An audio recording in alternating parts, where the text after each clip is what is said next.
नमस्कार, आप देख रहे हैं न्यूज़ 24 और मैं शामली जनपद में पहुंचा हूं चाय पर चर्चा करने के लिए। चाय पर चर्चा होगी 2024 के लोकसभा चुनाव को लेकर के। आप देख सकते हैं यहां पर चाय का आनंद ले रहा हूं और चाय पर चर्चा करने के लिए मेरे पास शामली जनपद के लाख गांव से बहुत से लोग यहां पर बैठे हैं। आप उनके हाथों में भी देख सकते हैं, वो भी चाय पी रहे हैं। तो चाय पे चर्चा हम लोग करेंगे 2024 के लोकसभा चुनाव को लेकर के। ये वो गांव हैं लाख जो कभी पलायन का जिक्र अगर किया जाए तो इस गांव से भी पलायन का मुद्दा जुड़ा हुआ है। पहले की कानून व्यवस्था और अब की कानून व्यवस्था कैसी है, लोगों के मन में 2024 में किसको प्रधानमंत्री देखने की इच्छा है। तो यहाँ पर बहुत से लोग बैठे हैं, उनसे बात कर लेते हैं। एक व्यक्ति मेरे साथ है, उनसे भी पूछ लेते हैं। कोई बात नहीं सर, पहले आपसे मैं पूछ लेता हूँ, क्या नाम है सर आपका? विजेंद्र मलिक। विजेंद्र जी, ये बताइए कि 2024 का लोकसभा चुनाव है, तो अब की बार किसकी सरकार? मोदी सरकार। ऐसा क्या है मोदी में? हम है चौधरी चरण सिंह वादी, पहले से चौधरी चरण सिंह के साथ रहे और राष्ट्रीय लोकदल के साथ है। अब वे वहाँ पे चले गई, अब उन्होंने उसको सम्मान दिया, चौधरी चरण सिंह को सम्मान दिया, वे वहाँ पर पहुँचे, तो हम तो खुंटे के साथ साथ है। ऐसा तो नहीं कि चौधरी चरण सिंह जी को जो भारत रत्न दिया उसमें एक वोटर को खींचने का, ये पहले ही चुनाव से पहले इस तरह का सम्मान दे देना, तो चुनाव पे कहीं ये एक तरह का वो तो नहीं है लालच? बस वो तो वे जाने, हम तो ये जाने कि सम्मान दिया तो सम्मान। हाँ तो बाबू जी, आप क्या कहेंगे इस बारे में? जैसा जयंत जी चले गए हैं नहीं, आगे तो मैं चले जाऊंगा, पहले तो बड़ों से पूछ लूँ ना। बताइए, जयंत चले गए बीजेपी में, किसके साथ रहोगे?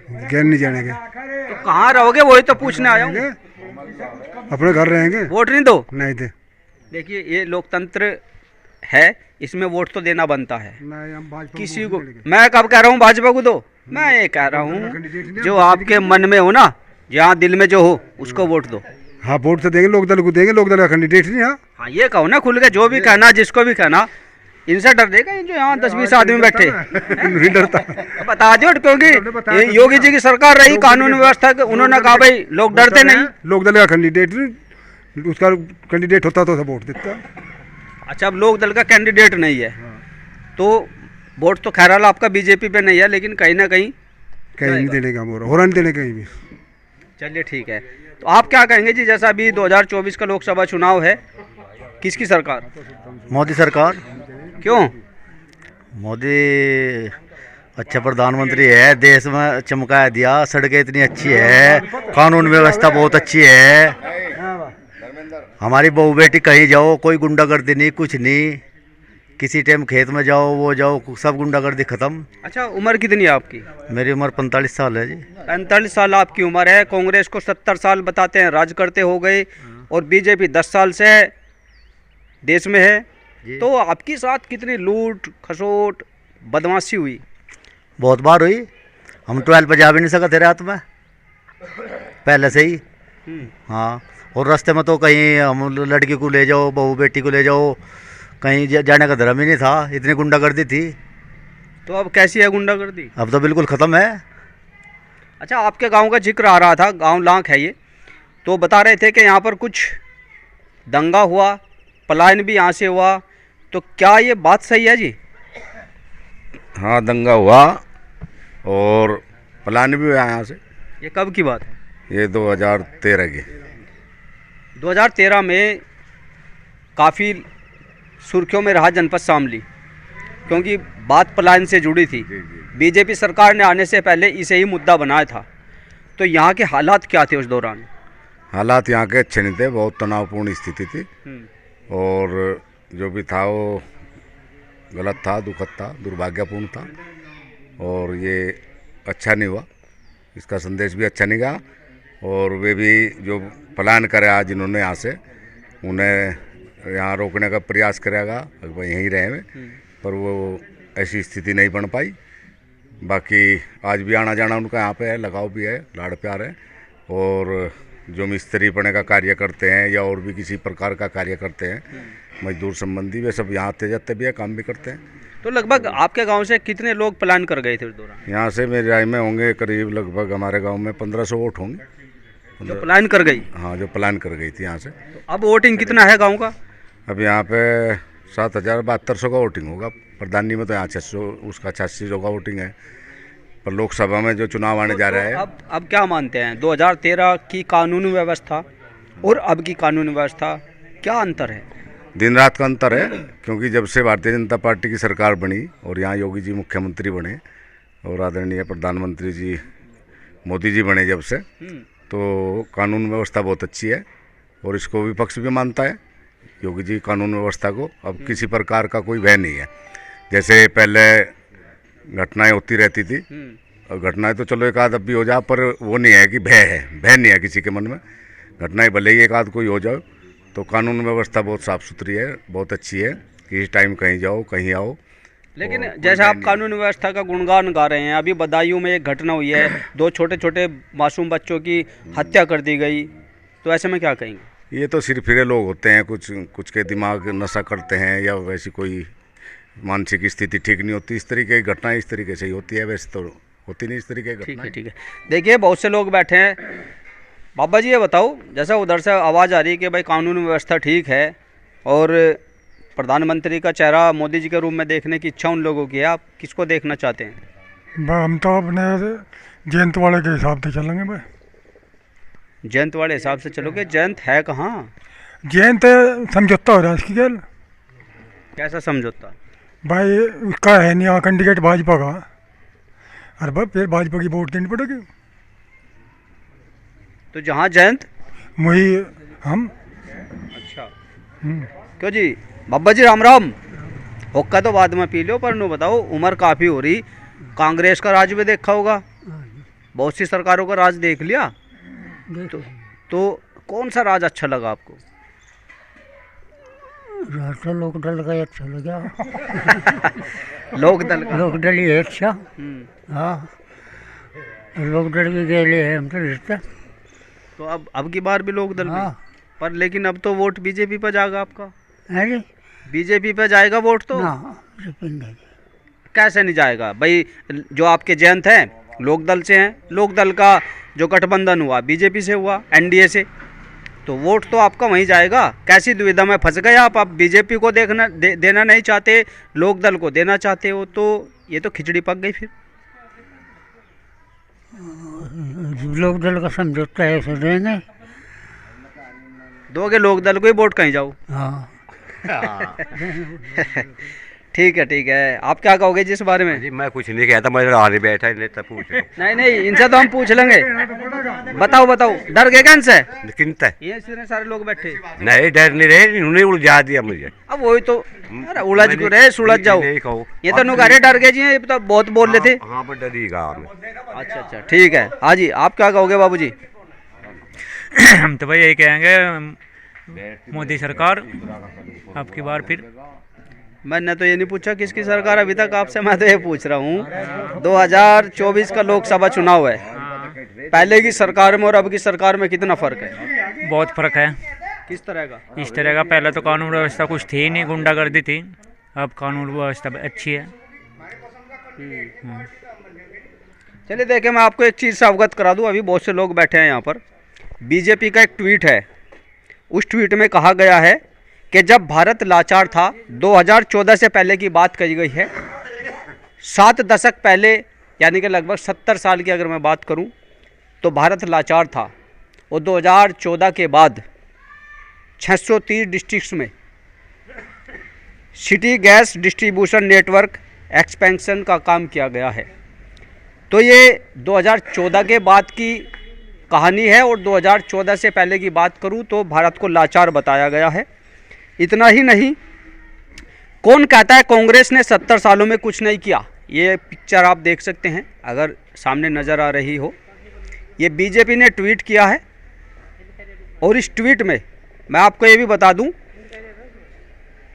राजीव गांधी की फ़ोटो लगी है, इंदिरा गांधी की फ़ोटो लगी है, पंडित जवाहरलाल नेहरू की फ़ोटो लगी है, राहुल गांधी और सोनिया गांधी की भी फ़ोटो लगी है।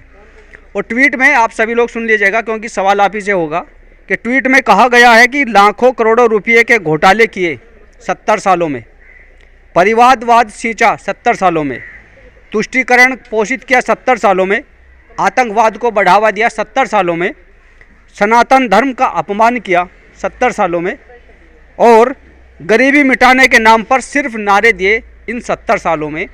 ये बीजेपी का ट्वीट है जो कांग्रेस पर किया गया है। तो बाबूजी 70 साल में गरीबी हटी बढ़ी क्या रहा? गरीबी ठीक हो रही, गरीबी तो बढ़िया हो रही।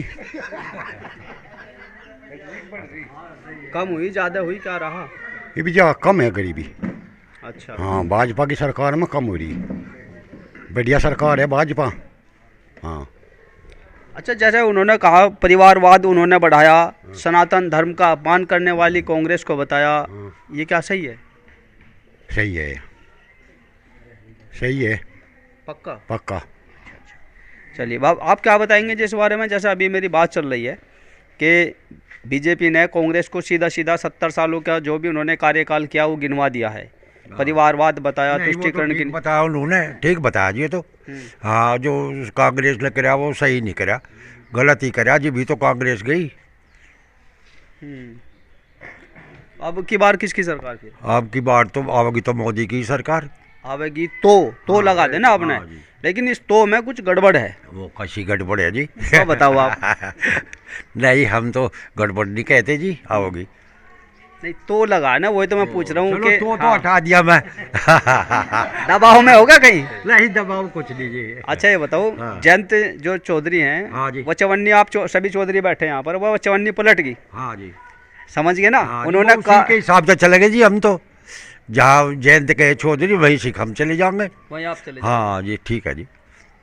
तो कांग्रेस ने क्या इतने बुरे हालात पैदा कर दिए थे कि लोग जो बीजेपी कह रही है वही सच साबित होता जा रहा है? हमें तो यूँ पता कांग्रेस जो थी, जवाहरलाल नेहरू जो था, पंडित जी था, और कश्मीर में पंडित जी थे, वहाँ से कश्मीर पंडित जी मरवा दिए उन्होंने। अपना भी वो नहीं करा जातिवाद का कि भाई यह हमारी जाति है, इन्हें बचाओ, सारे ने बंटवा दिए थे कि नहीं। और फिर बीजेपी आ गई, बीजेपी ने फिर वे बेचारे बुला लिए। तो अब 370 हटा दी गई है वहाँ से? नहीं, हटा दीजिए। हटा दी। अच्छा, हटा दी। जैसा 370 हटाई है, कश्मीर का जिक्र कर रहे हैं, तो उसमें आप क्या कहेंगे? तो ठीक कराओ। अच्छा किया। हाँ, विशेष राज्य का दर्जा क्या जरूरत थी इसमें? नहीं, भारत में नहीं, वो भारत में ही तो है।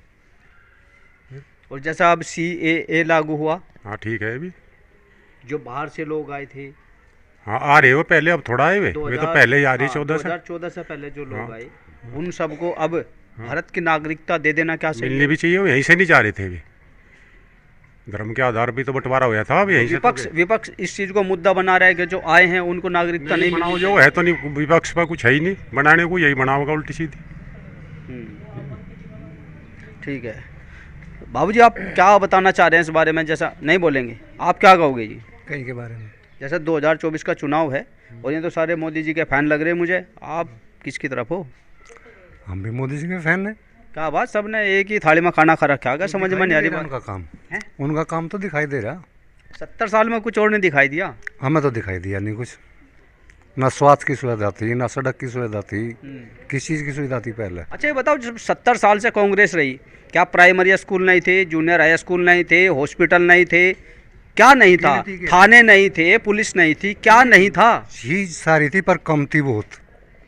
अब हर जिले में तो मेडिकल कॉलेज देने लग रहे, कितने एम्स देने लग रहे, कितनी बढ़िया सड़कें बनाने लग रहे, कानून व्यवस्था ठीक है। तो ये तो यही करे और क्या? और क्या?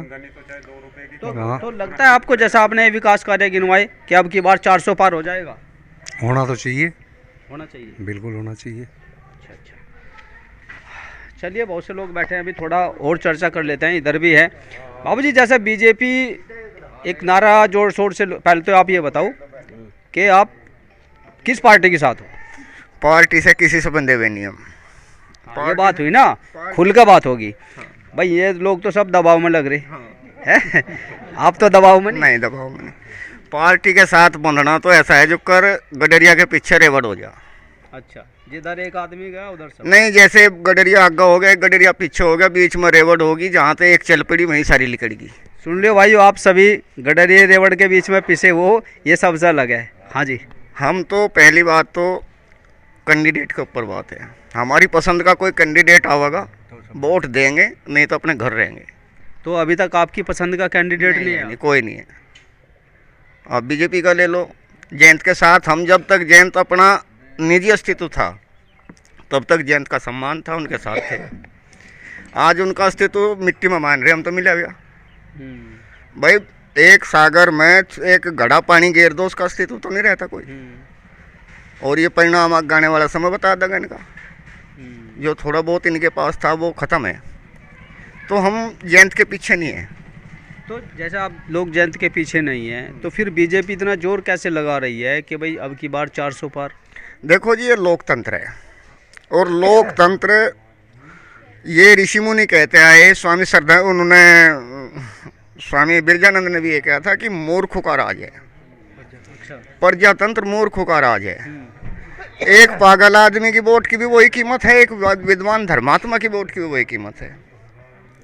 सपोज करो एक आदमी बदमाश उठ गया और 51 बदमाशों से वोट कर दी, और एक धर्मात्मा उठ गया, धर्म का जानने वाला उठ गया, 49 आदमी उन्होंने वोट करी, जीत किसकी होगी? लोकतंत्र का तो कारण है। अगर पुरानी परंपरा पर चले, हमारे यहाँ 3 सभाएं होती थी, राजार्य सभा, धर्मार्य सभा और विद्यार्य सभा। राजार्य सभा का राजा का जो चुनाव होता था वो तीनों सभाओं से मिलकर होता था। धर्मात्मा लोग करते थे, विद्वान लोग करते थे, राज के काबिल है नहीं है, तब तो कीमत थी राज की। आज राज की सत्ता की कोई कीमत नहीं है। जैसी लोगों की भावना है, राजनेता ऐसी बात कर दें, बस उसी पर टेढ़ी पीट 400 उन्हीं के साथ हो ले। तो ये जो 2024 का चुनाव है, अगर आप जैसे समझदार लोग गांव में, शहर में सब जगह देखने को मिलने लगे, तो फिर चुनाव की तो कोई बात ही नहीं रहती है। लेकिन फिर भी मैं पूछ रहा हूँ, लोकतंत्र चल रहा है, तो अब की बार किसकी सरकार? देखो जी, सरकार तो जिनकी सत्ता है उनके हाथ में 90% निर्भर करे किसकी है। ये आप भी जानो, ये सब बैठे हैं, ये भी वोट तो करेंगे ना आप? वोट अगर मेरी पसंद का कोई धार्मिक कैंडिडेट आवे उसको वोट कर सको। देखिए, हम तो ये कह सकते हैं, लोकतंत्र है, लोकतंत्र में राइट बनता है वोट करने का। लोकतंत्र में राइट तब बनता है जब आदमी की मेरे अनुकूल कोई हो, उसको मेरा राइट बने। इच्छा तो पूरी नहीं होगी, क्यों जी? जैसे ये कह रहे हैं हम वोट करेंगे, नहीं करेंगे, तो वोट करना चाहिए नहीं? ये तो यूँ जाना, हम अपने हिसाब से कहेंगे। हाँ जी, अपना हिसाब बताओ आप। हाँ, पूछो, क्या पूछना चाहिए? वोट करोगे नहीं करोगे? हाँ, वोट करेंगे भाई। तब की बार किसकी सरकार? मोदी की आवेगी। राहुल पसंद क्यों नहीं यार, समझ में नहीं आ रही। कुछ ही बकते है यूँ सारा मोटा मार दे पिछड़ी में। वैसे ठीक है, वो तो ठीक है। अच्छा, हम तो बुराई नहीं करते, पर उनमें भी राजा रहे, अग नहीं मानता। पर फिलहाल की स्थिति वह मोदी चेहरा नहीं आ रहा उनकी डब कोई। अच्छा, जैसे ही कांग्रेस में कोई चेहरा आएगा तो राजनीति बदल जाएगी। लगी तो है, कितना काम गलत भी है इनका, ऐसी बात नहीं। बीजेपी वालों का? हाँ हाँ। अच्छा, जैसा भाई है मिलिट्री की भर्ती, या तो काम आई खोज दिया मिलिट्री में जाने से, आग नहीं मानते। जी जी। और भी है, एक आदि शायरी क्यों खुलवा जी, मैं भाजपा में ही हूँ, मेरे पे बुराई करवा रहा, नहीं मानता। नहीं कहने से ये बात। हाँ जी, बताओ बताओ बताओ। देखो, शास्त्रों का कथन है, जथा राजा तथा प्रजा। देश में जैसा राजा होगा, प्रजा की मानसिकता, प्रजा के विचार कर्म वैसे ही हो जाएंगे। अब यहाँ देखो, पाखंड का कितना बड़ा हुआ है। किसी गरीब आदमी की गाय भैंस मर जाओ, उसमें तो प्रतिष्ठा हो नहीं सकती प्राण की। कोई छोटे छोटे बच्चों को छोड़कर उनकी माँ मर जाए, उनमें तो प्राण प्रतिष्ठा कर नहीं सकते, और पत्थरों में प्राण प्रतिष्ठा कर रहे। हो सकता है संभव? यानी कि आप राम मंदिर की जो प्राण प्रतिष्ठा हुई है उस पर आप सवाल उठा रहे हैं? हाँ, मैं उस पर ये कह रहा हूँ, राम का चरित्र उत्तम था। पूजा कहीं की होती है? पूजा चरित्र की तो है, कर्म की तो पूजा है, या मूर्ति की पूजा है? मूर्ति तो मात्र उसका संकेत है कि ये आदमी पुरुषोत्तम थे, पुरुषों में उत्तम थे, धार्मिक थे, न्यायकारी थे। ठीक है ठीक है। देखिए, ये बात तो बिल्कुल सही है। जीवन की वास्तविकता मैं आपको ये भी बता दूं कि इन्होंने एक बात तो सही कही है कि इज्जत आदमी की नहीं होती, इज्जत उसके काम की होती है। तो काम अगर अच्छा होगा तो लोग भी कहेंगे कि अच्छा काम किया है, यानी कि बुरा काम करेगा तो फिर लोग उसकी इज्जत भी नहीं करते हैं। तो सिलसिला गांव लाख में पहुंचा था 2024 के लोकसभा चुनाव को लेकर के। एक बार मैं इन लोगों से एक बात और जान लेता हूं कि अब की बार मोदी जी का एक ही नारा है कि अब की बार 400 पार।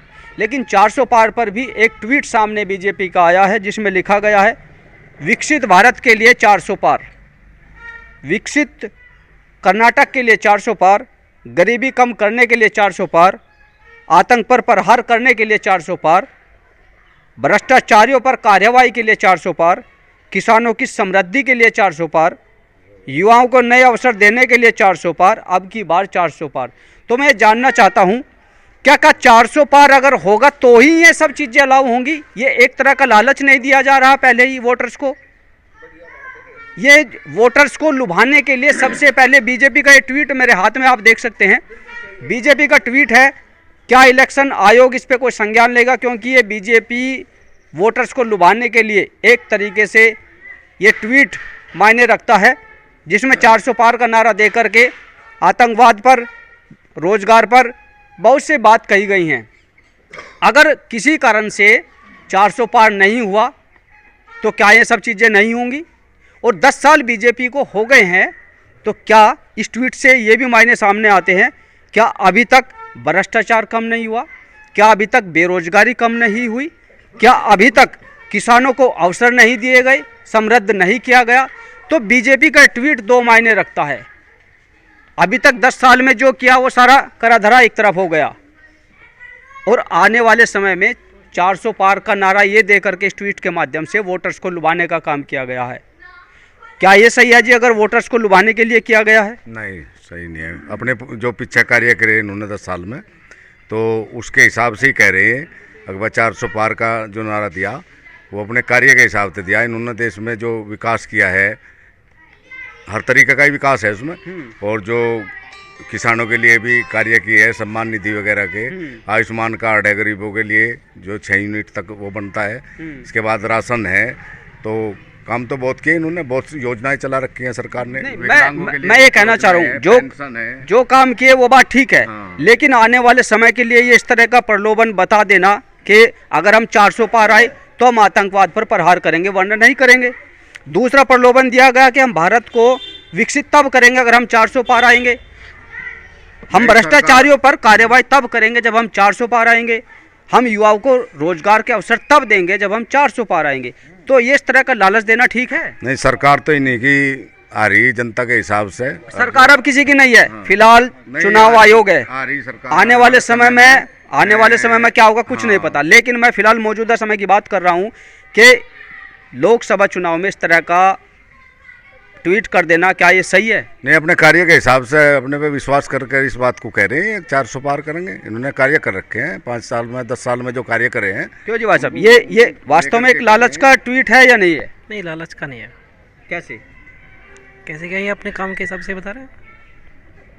आज देखो सारी सड़कें शामली से मुजफ्फरनगर तक जाने में पहले 1.5 घंटे। ये कह रहा हूँ, जो काम कर चुकी वो ठीक है, लेकिन 400 पार के बाद ये सब कुछ होगा, ऐसा नहीं है। आदमी अपने करने के हिसाब से तो वोट मांगता है, जो उसने करा उसके हिसाब से वोट मांग रहा है। अब बताइए। हाँ जी बाबू जी, आपको क्या लगता है? आपको क्या लगता है भैया, ये ट्वीट्स जो है मैं दिखा रहा हूँ सभी को, मैंने पढ़ा है, हो सकता है मेरे मायने गलत हो, लेकिन आप लोगों की राय क्या है? जब पूर्ण बहुमत होगा वो जब ही तो पूरा काम करा जाएगा, ऐसा थोड़ा। हाँ, पूर्ण बहुमत है। अब कोई कम रह जाओ, कोई टांग खींचेगा, कोई कुछ खींचेगा। पूर्ण बहुमत अपना पूर्ण स्वतंत्र हो जाएगा, खुल का कार्य करेंगे। ठीक है। देखिए, मैं शामली जनपद के गांव लाख में पहुंचा था, जहां पर आपने बहुत से लोगों की बात सुनी। हम लोगों ने यहां पर चाय पर चर्चा की है, क्योंकि इस गांव में जो मुद्दे रहे हैं उस पर भी मैंने चर्चा की है। तो मेरा साफ तौर पे इन सभी वोटर से ये कहना है कि जो कुछ लोग ये कह रहे थे कि भाई अब की बार हम वोट नहीं करेंगे, ये लोकतंत्र है, इसमें लोकतंत्र का पालन करना चाहिए, अपने मत का मतदान करना चाहिए। सरकार भले ही किसी की हो, ये तो चुनाव जब कंप्लीट हो जाते हैं उसके बाद रिजल्ट सामने आता है, लेकिन आपके मन में कोई भी व्यक्ति, कोई भी कैंडिडेट्स जो अच्छी छवि रखता है, वो किसी भी पार्टी से हो, उसके लिए आप मतदान जरूर करें। अगर नहीं कोई ऐसा व्यक्ति है, इन सब का ये भी कहना है कि अगर कोई अच्छा कैंडिडेट नहीं है तो एक नोटा का भी उसमें बटन है। अगर किसी को कोई व्यक्ति पसंद नहीं आता, किसी का कार्यकाल पसंद नहीं आता, तो वो नोटा का बटन भी इस्तेमाल कर सकता है, लेकिन अपने मत का मतदान करे, भले ही कैंडिडेट को चुनने में करे या फिर नोटा में। अब देखने वाली बात है कि 4 जून में इस देश का प्रधानमंत्री का चेहरा कौन होगा, जैसा इन लोगों ने बताया वही होगा या फिर कोई नया चेहरा होगा। शामली से अपने सहयोगी दीपक के साथ अमित शर्मा, न्यूज़ 24।